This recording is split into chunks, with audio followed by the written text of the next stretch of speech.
workflow in Dynamics GP.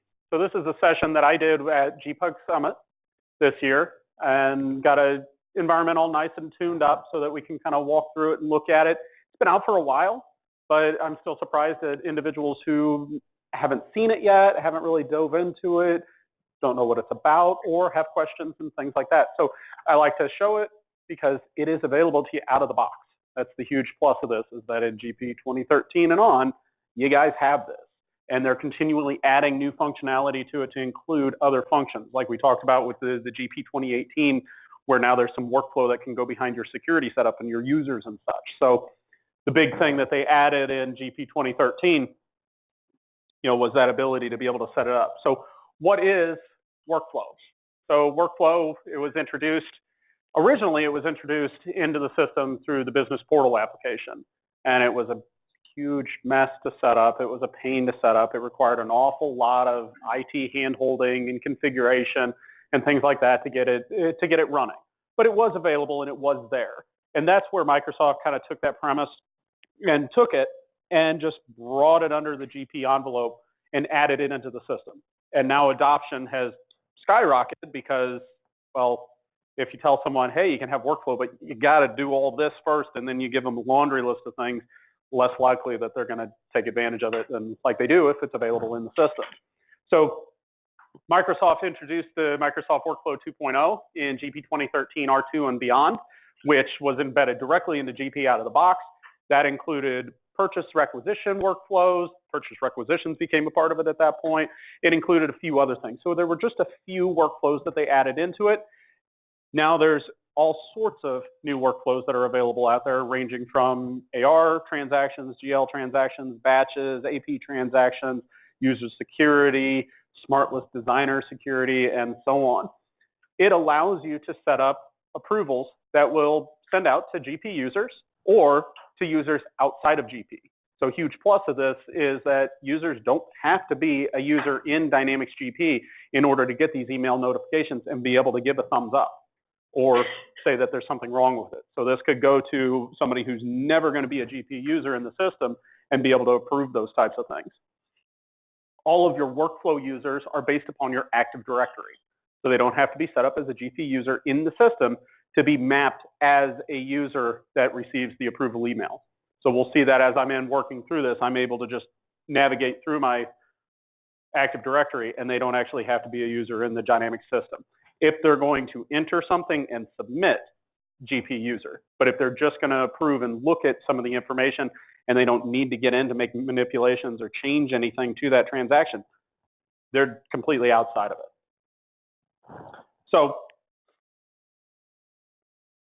setup, I included these in because you guys get these slides and everything, so I included these in here as just kind of the basis to get you started as you look through it. First setup window that we look at is the system preferences.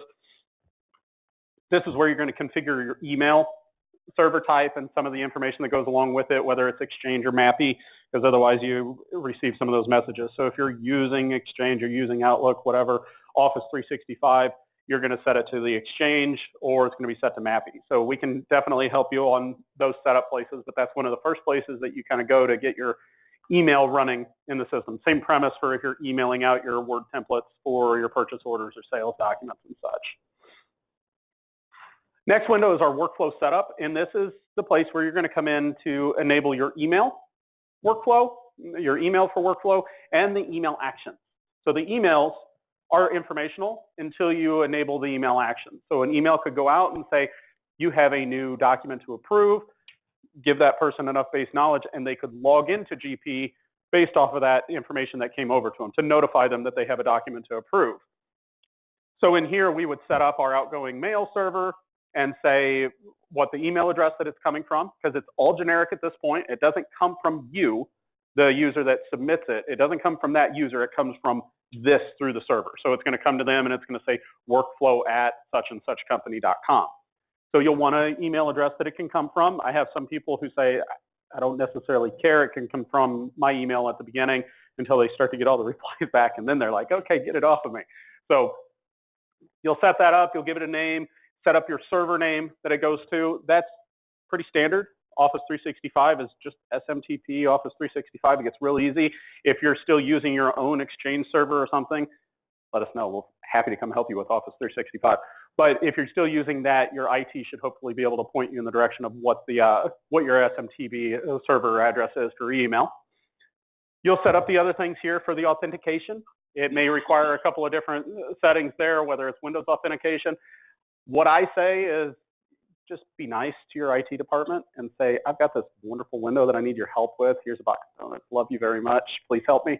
So talk to them. They should helpfully be able to point you in the right direction and get these things configured. But that's all part of the initial setup so that you don't have to be in GP necessarily to see this information. The next one is the enable email actions.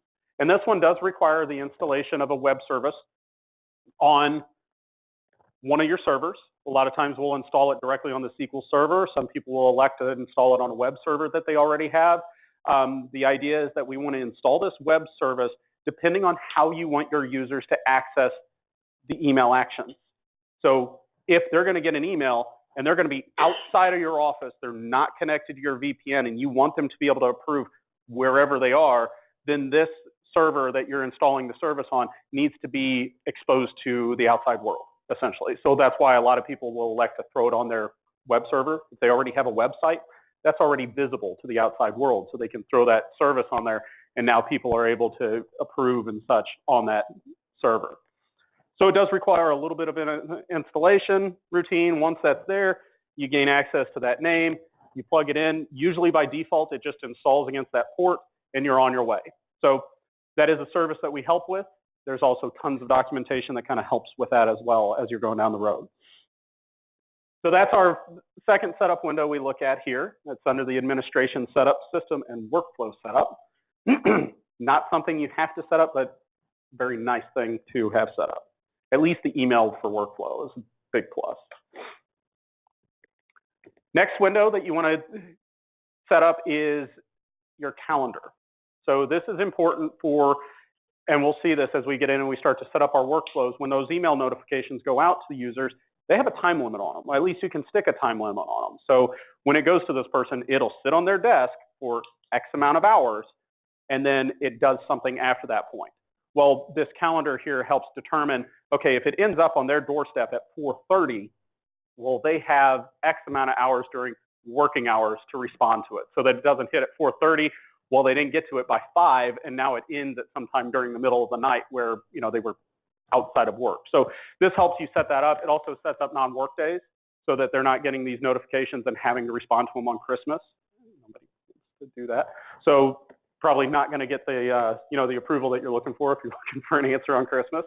So you'll set that up in the administration setup company and the workflow calendar. Define all your down days. Okay, we don't work on Saturday and Sunday. We uncheck the box. Then we designate the start and end time for that calendar, and then also the non-work days. And you do have to set this up year after year. At some point, maybe they'll just integrate these things in and they'll start to pick up like your Google Calendar does. But you can define those in there each year after year, or set them all up for the next several years so you don't have to worry about it. Next window is our email information that comes over. So this is a same window that we set up our email templates. So when we send out an email for our purchase orders or for our sales documents and things along those lines, this is the email that comes along with it to say, thank you so-and-so for your order. Document number, ORD, yada, yada, yada, and we appreciate your business. Please, remit here or anything along those lines. So we have the same ability with these workflow assignments to set those up and define when it comes over, the person getting that email gets enough supporting information so they hopefully don't have to get into GP to do something with it. So it comes over, it says you've got a new AP check to approve. The check is for this much, it's for this document. They've attached documents to it, maybe different things along those lines. Same thing for a PO invoice. Lots of different information can be thrown in there. So they've got all these different fields that you can select under the list here. Any of these that you see that have the percent sign and then the symbol on them, those are fields that were added directly into that so that they pull that data. So when somebody submits this and those emails go out, whatever document it was sent from is embedded in this directly from the data. So you can set those up. You can also set up and define who to have the replies sent to.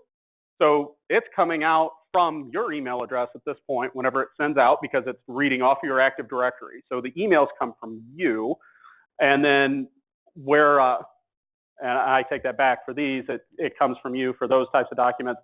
For our workflow, it comes from whatever the demo one was. But you don't necessarily want your replies coming back to that workflow at whatever company. You want them coming to AP department or something like that. So if somebody replies to your email, you can define where you want that to go at that point.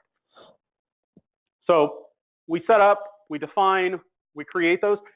These are already out of the box, kind of ready to go. So you'll get in, and if you look at this window, you'll find a bunch of things that start with WF and then whatever workflow it's tagged to. So there's a bunch of them already out of the box. You can create as many new ones as you want in the system to handle different situations. So they let you get started, and then you can define your own new ones from there. Our next window that we get into, so we've kind of set all the prerequisites up at this point. We've said that we want to do the workflow emails, that we want to do the actions. We've said what type of server it is for the email. We made sure our templates are raring to go here. And now we're into the actual workflow maintenance window where we can define all these other types of workflows. And I just tried to throw as many as I possibly could up in there for you to see. There's a few more to date that are out there for the user setup and so on. But as you can see, you've got the ability to set up a workflow for payables batches or payables transactions. I just want to make that stipulation in there. It's one or the other when it comes to payables transactions. So then you've got your purchase orders, requisitions, PO invoices, receiving transactions. You can approve vendors. So lots of different things to have those flow through and require somebody to look at them before they just become part of the MasterCards in the system or become a final document. The thing I like about it, and we'll see this today as we work through, from a transaction standpoint, you can't print a document until it's approved. So that's kind of the cool thing about like a purchase order that we'll be looking at today is that they can get in, they can add any lines to it, but they won't be able to print that document to the vendor. Yeah, they could grab a screenshot and go around shady methods to get that darn thing to show up or whatever, but they won't be able to print that document through the GP interface until it goes through the approval process or email it at that point. So that's our setup window for it, and what we're going to do is we're going to dive into actually creating one of these and watching it flow through. What I did is I included in here some links to some of the helpful documents that are out there for getting these things set up. So the user guide for this, and then also a couple of videos and previous demonstration that I've done on these as well. So these will be in the slides that you can get to. I think the demonstration was one that I did on requisitions a few years back, but same idea, same premise. Obviously, you guys get access to today's recording as well as we're working through. So without further ado, let's hop into building a purchase order workflow. A lot of the concepts that you learned today can be transferred over to setting up any other workflow. So we're using the same windows that we would use for setting any of those up. So let's hop in to here. So most of this setup is best done as the SA user. If you're a power user, you'll be able to get to the windows and things as well. So majority of the setup you can do is either a power user or the SA user, or you can assign individual user access to access the setup windows and such. But most of the time, the things that are getting set up in there are already on a power user in the system. So our setup windows, we're over here underneath administration in the setup section. First place that we had started was underneath the workflow setup. And this is where we configured our information for the email workflow and the email actions. So I had defined that there. This window gives me access to being able to test the actions and make sure that everything works. It also gives me the ability to send test emails to myself to make sure that other users would get the test email as well. And then our workflow calendar is underneath our company setup area. So that's our workflow calendar and then the email message setup. So each one of these are available underneath here. We define our days. And then the email messages.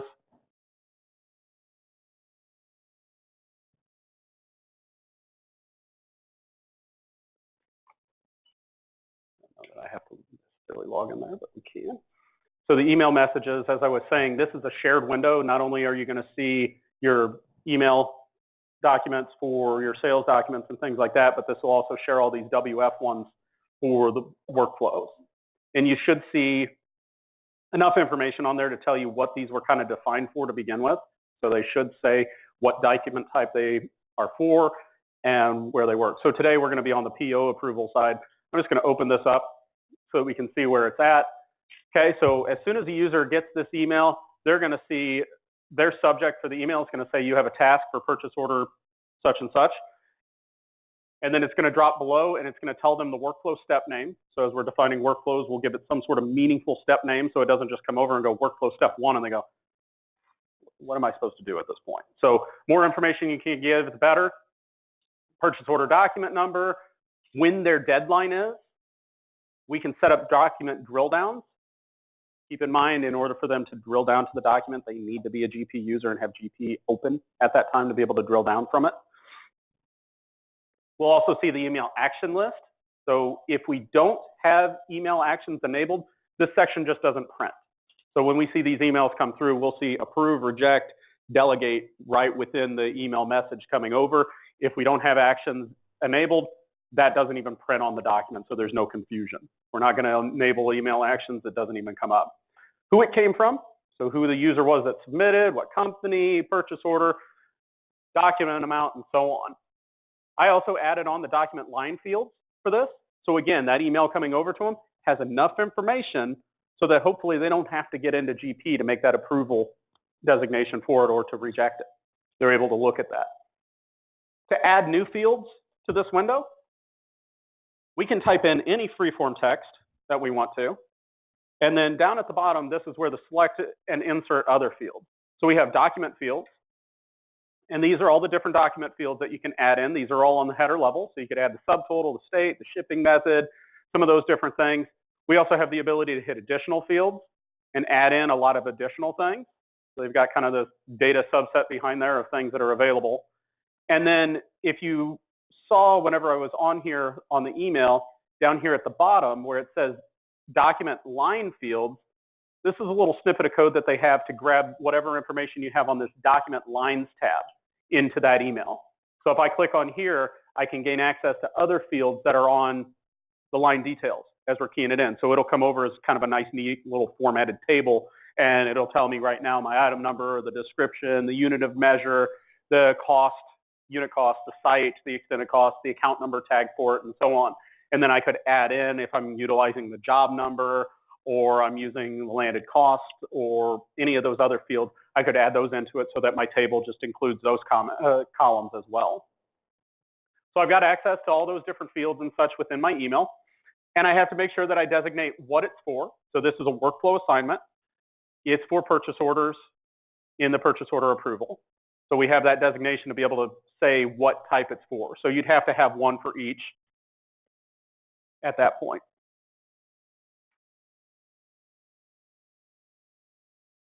All right, so now that we have our email set up, now we can go in and start defining our workflow maintenance. So this is where we're going to actually go in, sit down, and start to define, okay, when somebody enters in a purchase order, it's going to this person when the document is doing this type thing. Best advice I can give you is before you get in and you really start working through this, draw a diagram. Diagram it out of what your workflow looks like in the industry. Okay, if we do it today, Joe picks up the piece of paper and he walks it over to Karen's desk, and Karen looks at that and she signs off on it, and then after Karen signs off, she takes and throws it as a paper airplane at somebody hoping that they don't get hit, and then they sign off, and it bounces around. So map that workflow out on a piece of paper, then come to the drawing board here to start building it out and testing with it. You can always set this up in the test company first, and then we can copy it from the test company over to the live company. So once it's tuned up and beautiful in the test company, we can take all of your hard work and just copy it over to the live company so you don't have all this stuff going on. Because once we activate a workflow, people got to start submitting no matter what. So we'll set it up in the test company first and go from there. So workflow maintenance. It's going to be the window where we choose what workflow it is that we want to work with. As soon as I hop in here, it just assumes that I'm a purchaser and I'm going to work with purchasing. For whatever reason, purchasing is the special person here. They get dibs as soon as they get in, but you have all these other modules that you can go to as well to be able to work with that. We're specifically working with purchase orders today. So I'm going to go down to purchase order approval. I'm going to expand this. You get to see the one that I created out here. I don't know what gives it away. It's something in the name that I created while I was on site for GPUG Summit this year. But underneath here, we would come in and we would define a new workflow. So I'd hit new workflow, give it a name. So TTI user group or GP. You can only have one workflow active at a time per document type. So I can't have two different workflows for purchase orders set up at one time. So what I can do is I can set up a real simple one. Okay, somebody's going to create a PO and it's going to go to so-and-so, they're going to approve it and I'm done with it. But I could be working on another one that's not yet active behind the scenes if there was more that I was going to add to it. But only one of those can be active at a time. So give it a description. And then we drop down and we have access to some options underneath here. Send notifications for completed actions. Absolutely. As this routes around and somebody approves it, let them get an email back to tell them that it's been approved at certain step as it went through. Let them know if it's been rejected. So through this little icon here, as soon as we check that box there, we gain access to the blue. If I don't have email notifications set up in the workflow setup window, can't even get to it. It's grayed out. So once I check that box, I can go through the little blue arrow here, and I can define what people get notifications for as their document is moving through our workflow. So it's been escalated, it's been approved final, it's been submitted, it's been approved, so on and so forth. So they get all of these different notifications.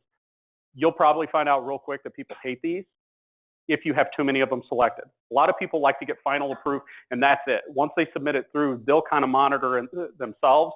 But if you have them getting everything and you've got 20 steps in a workflow, they're going to, no.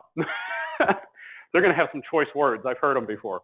So be limited on what you send out, and then you can choose which email it is that you want that user to receive. So right now, it's just the generic one, the workflow action completed, and it literally just pops over to them, says, hey, your document has been, whatever action just happened, and this is the user that did it. So this would come over and say, okay, your document 123 has been approved by so-and-so, or it's been rejected by so-and-so, so that you could go and have that dialogue with them if you needed to.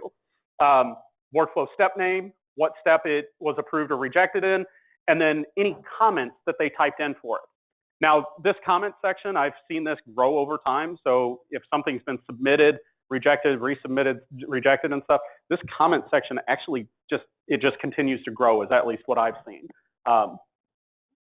We haven't had anybody complain too much about it yet to really dive in to find a way to not have it show everything, but just be aware that all of the comments would show up in there. They'd get to see all of everything that somebody's commented over the course of time. If you need additional fields, you can drop down to the bottom and add in some of those workflow fields within here if there was something that you needed to have. And then, of course, who the replies go to. So most of this is just fine the way that it is, but keep in mind that you could add additional text or give directions within that workflow at that point. Since it's just for an action completed, it could just come over and say, your action's been completed, and then maybe you have a different one for the final approval that says, congratulations, your document has been approved, you've passed all the steps, go home for the day. No, but you could have some sort of different message depending on what it was that happened. So I'm going to save that. Next one is the allow approver to delegate tasks. Okay, so as something comes over to an approver, he doesn't have time to look into it or actually dig into the document, look and double check the account numbers, whatever it may be, that user could delegate tasks. So that's all that setting is going to do is say, okay, this approver can look at it and go, I'm going to send this one over to the manager to look at this point. Allow originator to be the approver. Can I submit and approve my own stuff is what it's looking for. Depends by organization. You got a CEO submitting something. Some people say yes, some people say no. It just depends on what the configuration looks like. So the originator, the terminology there is the originator is the person that keyed it in and submitted it into the workflow. Always require at least one approver. That's a compliment to this, in all honesty, where, okay, if we got that turned on, he can't be the final approver. So if he's an approver in the process and it comes over to his doorstep and he approves it, he can't be the only person that approves it at that point. So that's what that last one is. If it doesn't find any criteria met in our workflow, it has to be at least approved by one person. And then the use alternate final approver, this would just mean as we define our workflow, it's going to stop at the steps that we tell it to. As we define a workflow, if we tell it it always goes here, it always goes there. But we're going to define a workflow potentially that says, okay, if it's above $100, it goes to so-and-so. If it's below $100, we don't care. Well, in this case, it would route to somebody for final approval. Next one below is when a task is overdue, what do we want to do with it? So as we set up these individual workflow steps, we'll see where we can put a time limit on it. How many hours, how many days we want that to sit in that person's queue until it does this. So in this case, right now I've got it take no action. So it's just going to sit and do nothing. Escalate to the next approver. So it sat there for 8 hours. They didn't touch it. They ignored me. We're going to go ahead and move it up the chain and hit the next person on the workflow list. Next one is escalate to. Okay, well, now we're a little more performance-centric on people approving these things so that our company can move along and actually function. So these are going to get routed now to a supervisor or something like that for the workflow to say, what happened in your 8 hours of a workday? What happened that you couldn't do this? Are you not getting the email notifications? Whatever it may be. So it could escalate to another person. And then the last one is automatically reject the task. And that's just the one where it sits for 8 hours. Nobody looked at it. It's going to reject and go back to the originator, and the originator is probably going to reach out to that person and go, look at this. Just take a look. Did you not get it? And prompt that next action. So it'll just automatically send it back and assume that it needs to be submitted back into the workflow. So you choose which one you want it to do. There's one for the entire workflow. So usually it's a company-wide decision on what you actually want to do. We don't want to do anything. We want it to reject. We want it to go to so-and-so. So it's one per workflow at that point. So now after we have that set up, we would save the workflow, and that adds the new workflow. It's not active or anything yet. It's not even defined at this point to really do anything. Now, up a couple levels here on the purchase order approval, before I get too far into the depths of creating the personalized workflow there, on the document type itself, one key thing that does have to be configured is you do need to set up a manager for the workflow. They may not do anything with it. They may never get a notification or anything along those lines, but there has to be some sort of internal Active Directory user that is tagged for the workflow. A lot of people will just set this up to whoever the power user is that first called dibs on setting up workflow. They're usually the unfortunate person and gets thrown in as the GP manager there. So you would need to set up a manager. When you're setting these up, you can have multiple users. So it doesn't have to just be one person that's the manager. It could be multiple people, or it could be an Active Directory group. So that's another strategy for these that we'll discuss as we start adding some users to this, is which type of user you want to use. So we have the manager set up. We set up our workflow. If I hadn't set up a manager, I would just get a notification saying I have to have a manager before I can activate this workflow. So I can get through all of the setup before I could activate it and require people to actually start submitting things. I'd have to have that manager set up first. So now, after I've got it saved, now I can go in and start setting up my new steps. So I hit new steps. This is where I was talking about you kind of want to get descriptive with what the steps are and give them the step description and such. So every PO or supervisor or something like that.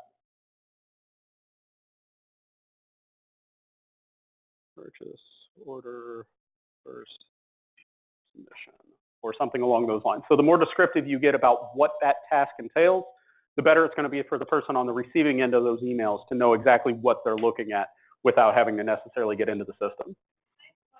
Absolutely.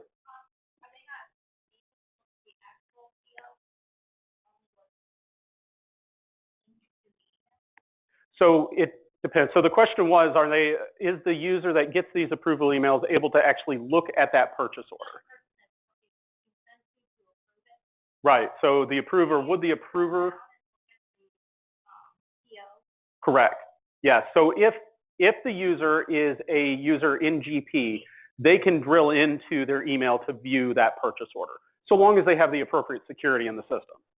So if they accidentally got tagged for this workflow, they wouldn't be able to, if they didn't have access to the GP window, they wouldn't be able to look at it, but in all premise. Yeah. Right.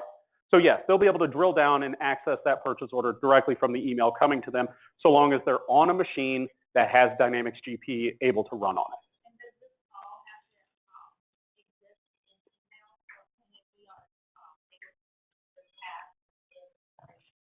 We'll see that here in a moment. So not only will they get email notifications, so again, the email notifications are great for notifying people outside of the GP environment, but users inside GP will get notifications that show up on their home page, and they can drill into it from there to view it. Yep. You don't have to set up the email notifications, the email actions if you don't want to. It's just a complement to the workflow system. Good question. All right, so as we're setting this up, you set up what type it is. So this is an approval step that we're setting up. It could also be a task. We're going to send this over and somebody needs to fill something in for it at that point. So you've got two different decision points there for the step type. I'm going with the approval at this point. Condition, action is always required. That just means that as soon as I submit this, it goes here to this user for approval no matter what. Doesn't matter if it's met certain criteria or anything. The fact that it's been submitted, it needs some type of approval at this step in the game. The other part of this that we'll see on the next step is being able to define levels and other criteria for it to meet to route to other individuals. So I'm going to go with this action is always required for this step. I'm going to go down and assign this. And as I'm in this window, so in the magnifying glass here, comes in, and who am I looking for? So this right now is searching through my Active Directory and looking for all the different Active Directory users that exist in my system. So it looks out at Active Directory, it finds the users, and then it says, okay, who am I sending this to? So that's who it's going to send the email to. This is where it gets the email address to know who it's sending those email notifications to, and so on. So we choose that. The other strategy for this, so it's not only people, but it's also groups. So I had a company where we set this up where we had it go to the accounting group versus us having to go in and designate 5 different individuals that would get this email notification. We assigned it to the Active Directory accounting group in that case, and they were able to add and subtract users from that group. And as they did that, they would either get the email notification or they would drop out of that list. So that's a strategy that's kind of nice for people who have an organization set up to use those groups in here so that they don't have to remember, oh, okay, so-and-so left the company. I've got to go in and modify my workflow and make sure that this person that took over for them is added into all my workflows that I have set up in GP. If you're using the group, you drop that one user out of the accounting group, you add the new user to the accounting group, and they just start getting notifications natively through the system. So I can add as many users as I want to this. So it can be a key system in this case. And what I mean by a key system is, depending on the number of users that I add there, over on the right-hand side, what is considered the completion process. So my policy for completion, only one person needs to approve this. Comes to that one person's desk, they approve it, it's on its way. Or I can have a majority required to approve it, and that's like the two-key system. I got to have 2 people that turn the key on that to make sure that this document moves to the next step. And then the last one is everybody in that department has to approve. So that's where these completion policies come into play. Underneath that assignment, I can set up my time limit for how long that document sits on their doorstep until it's considered overdue, how often I hound them with reminders. I wish they had minutes on here just for humor's sake. So you can set it up for, every hour to remind them, and then 8 hours it's considered out of there or whatever. And then whenever it comes over, if you want that step to get an email, then we can set up that email message that would come over to them for that step that they need to complete. So if they're just GP-centric, you may not send the email over to them because they're living in there and they're just going to monitor their home page. But if you want them to get an email, we check the box here for send message. The other huge function of this is include document attachment. So if you're using the doc attach functionality in GP and you have documents attached to that document you just submitted in, checking that box sends those attachments with it. So we'll take a look at that window as I'm in there working with it, because you actually, with some of these, you have to designate that you want them to be attached. But once you do that, they go over, which means in the instance that they're not a GP user, they could get a printout of the PO if you really want to, or like a screenshot of the PO, or for a PO invoice, a copy of the vendor invoice that came over or something along those lines. Yes? Hey, I might mention that reminder, because I think I just had a client that didn't have GP 2018. That reminder is new with 18, I think. Correct, yeah. Yeah, the time limit's been on there since the get-go, but yeah, the reminder side of it, that's a new function that they added in for, for the people that don't need just that little nudge. If you don't see that on yours, that's why you don't have it. Yep. Yeah, you may not see the document attachment either. That was, I think that was 2016 that was added into as well. I think 2015. I'm trying to remember where it snuck in at.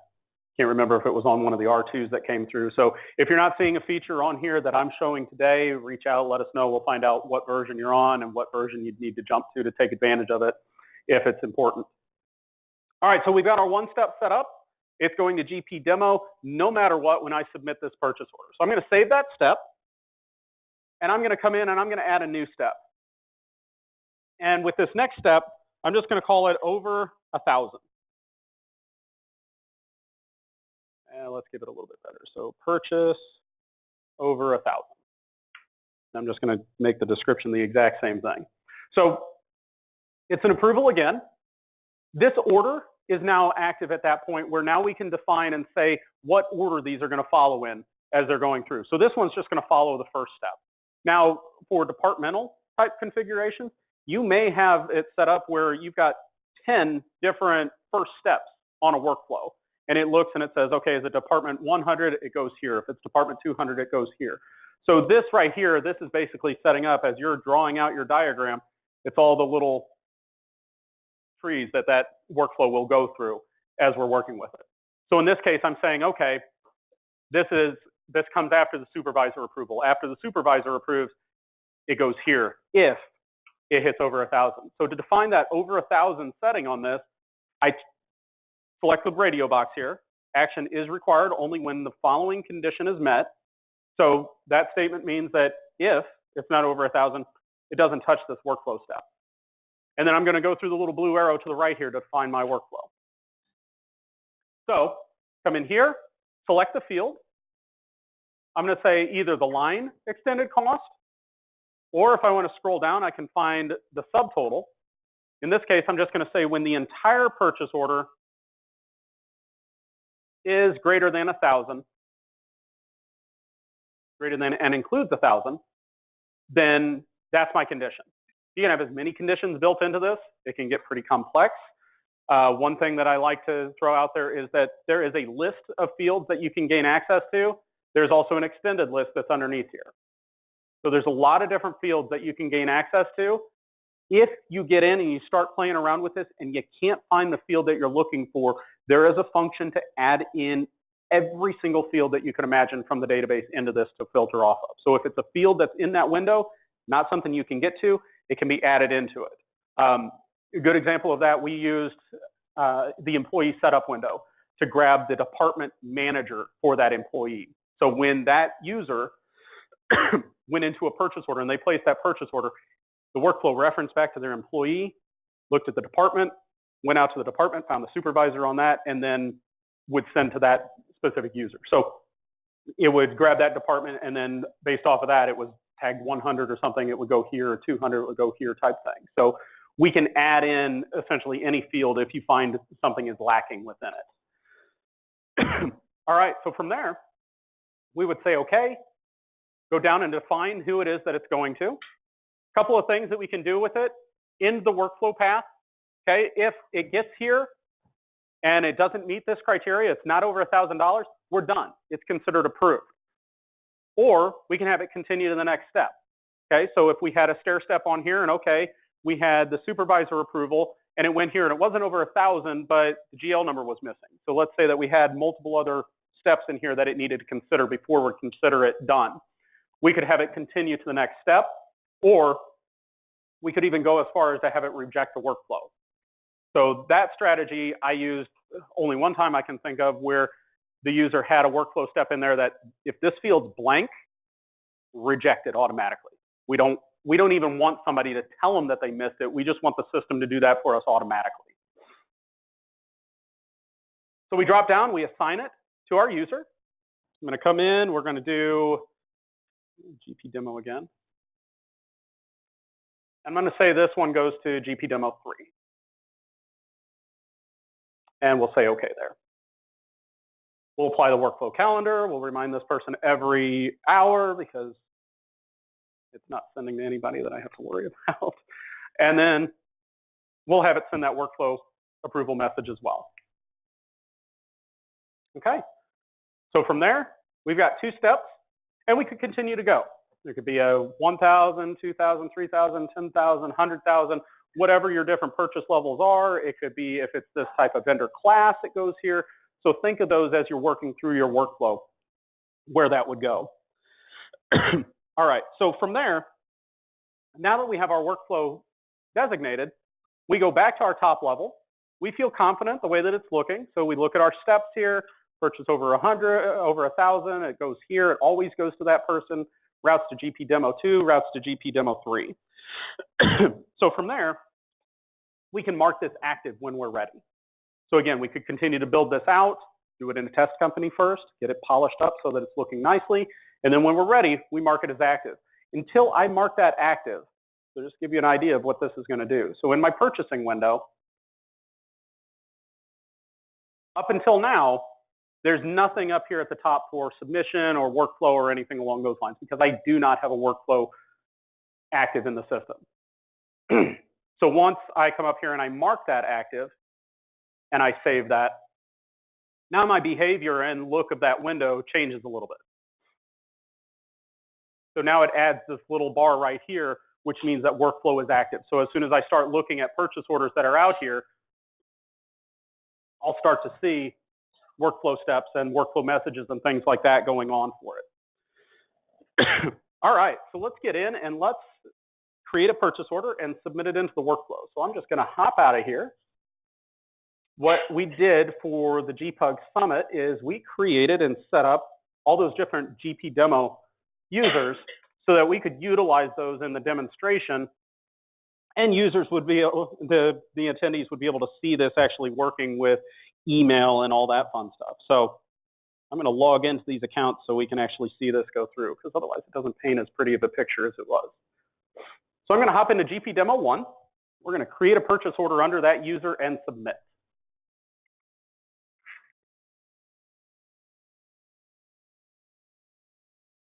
Could you cue up the Jeopardy music real quick while it's doing this? Could you just hum it? Yeah, sure. Okay, all right. It's just a moment. Brad's going to hum.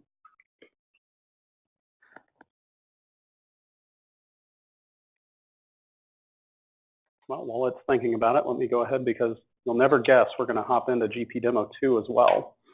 I'm just going to get these simultaneously running. Probably isn't going to help the speed of the login, but we're going to find out.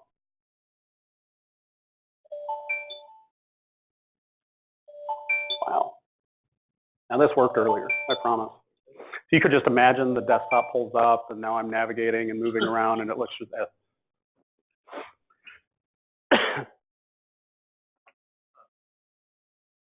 So what we did with each of these, we set up new users in our demo environment for these GP demos 1, 2, 3, all the way up to 6. And each one got designated with an Office 365 license as well, so that we could emulate the email messages and everything along those lines and see these functioning. So, okay. So we're going to log in. And I can't believe Chris left before he got to see me using his name on these, but we'll order lots of stuff for him.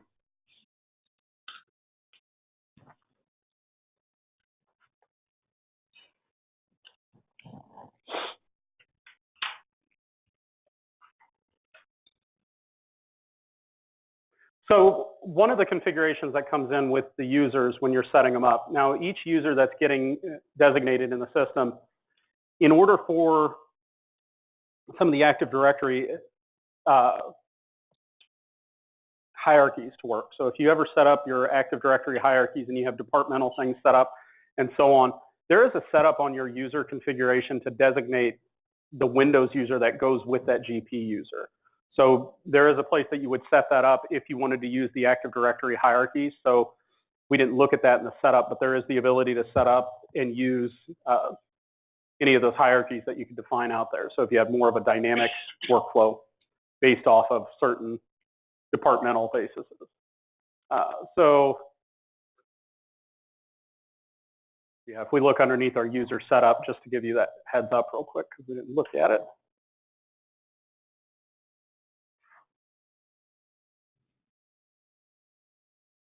So right now I have Chris's user pointing to the GP demo 1 in the user setup configuration. So that's just a prerequisite if you're going to use Active Directory hierarchies and things along those lines. Not necessary though for the workflow to kick off at that point to flow through, I don't believe. All right, so let's go back to purchasing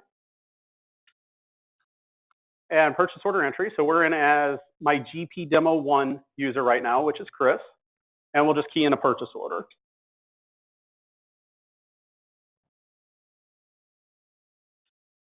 No project accounting. We're going to order the most powerful RAM in the system.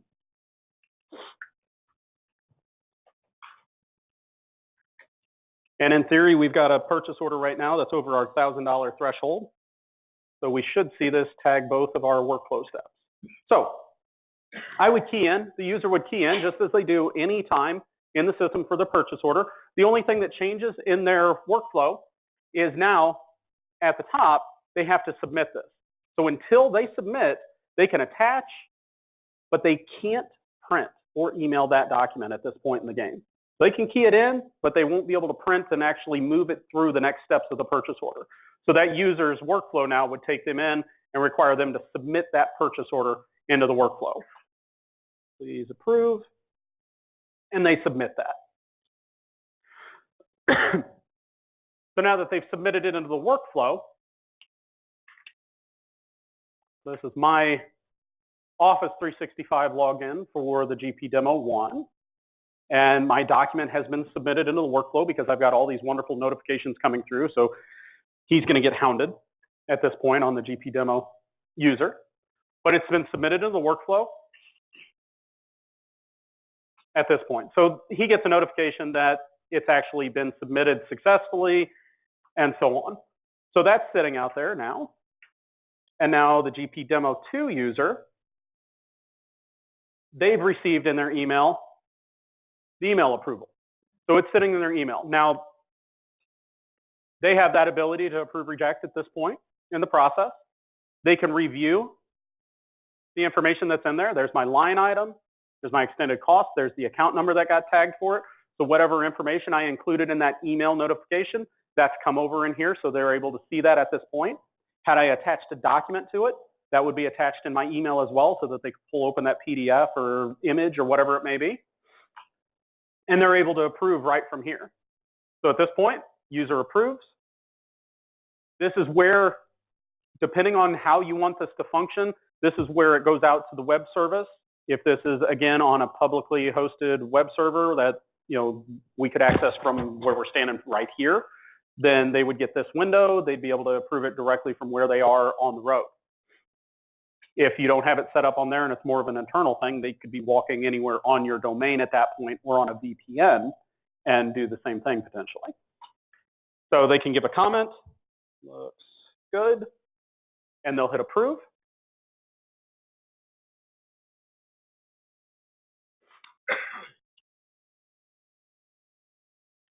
Comes up, document's been approved. So not even logged into GP at this point. I didn't even touch GP. All I did was hit my email, looked at it there, and approved it directly from the email. So our expectation now is based off of our workflow. This is now sitting in GP Demo 3 for the $1,000 approval. So let's go ahead and let's close the current tab, and we'll hop out of this.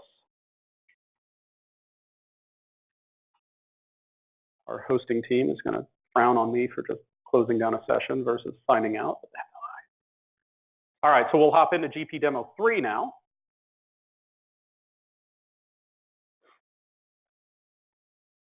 And let's look at the GP experience on this for this one. And while this is booting up, We come back and we look at our email for GP Demo 1, and he got that notification letting him know that the supervisor approval has gone through. That first step has been approved, so he knows he's on that first step through, and he gets access to the user comment. So just that visibility of all the different handshakes that happen with this as it's moving through the defined workflow.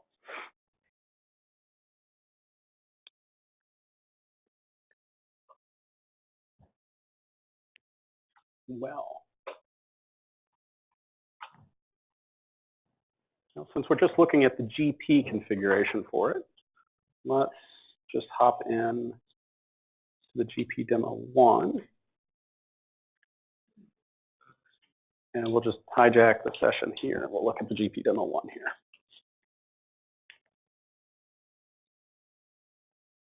And don't tell Laura she's a user in my demo.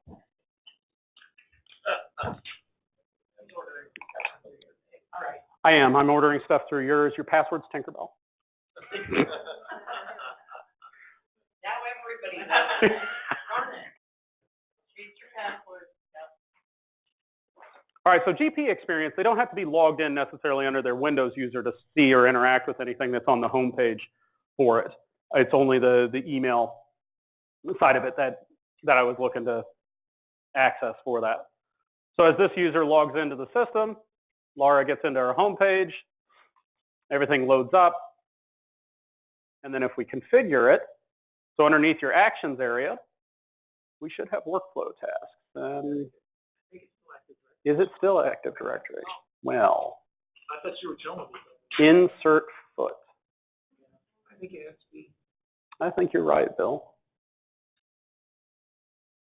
Well, and I think you are right.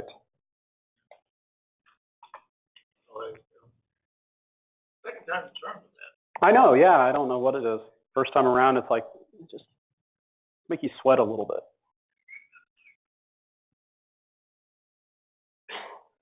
I tell you, being that the group that I was in front of at Summit, it was a full class. It was there were quite a few people in there, so it was a little nerve-wracking being up there. And I had one of them hesitate like that while I was up there. I'm like, "Don't you do this to me?"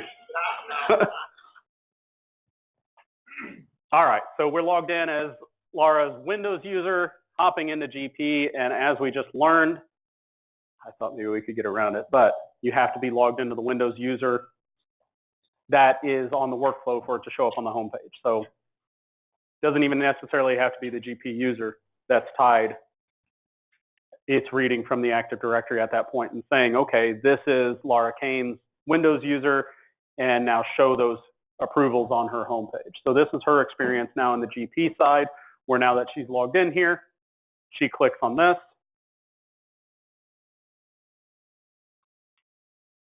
and can view the purchase order and approve it directly through the interface.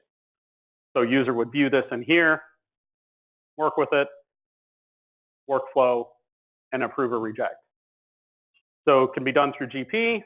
It can also be done through Outlook. So it just depends on where that needs to function, where the user is going to be, if they're a GP user or not, where they're running around. So whichever environment makes the most sense for that user. So now we would go up, workflow, approve. We made it.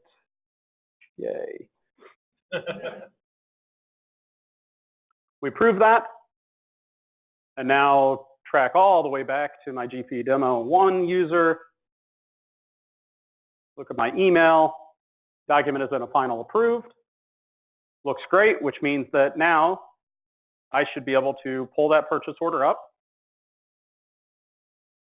Approved, completed, actions, and now I gain access to all the different things that I would need to do. I can attach, and now I can also run through the additional steps at that point for everything else that I would do. I can receive, I can print, my print ran off too, I can email, all of that function. So has to go through all those steps before that document goes out. Same premise for any of the other functions that you see out there. If it's a vendor has to be approved before you could enter a document for them, and so on. Okay. So lots to get through. The 3 documents that I had listed out there are definitely helpful for some of the different things, some of the things that you would configure and work with. Any questions on workflow? I had to. It had to be something. I think that one's tonight. What do you think the kids will think? All right, well, perfect. We have a question online. Yes. Can a person not have access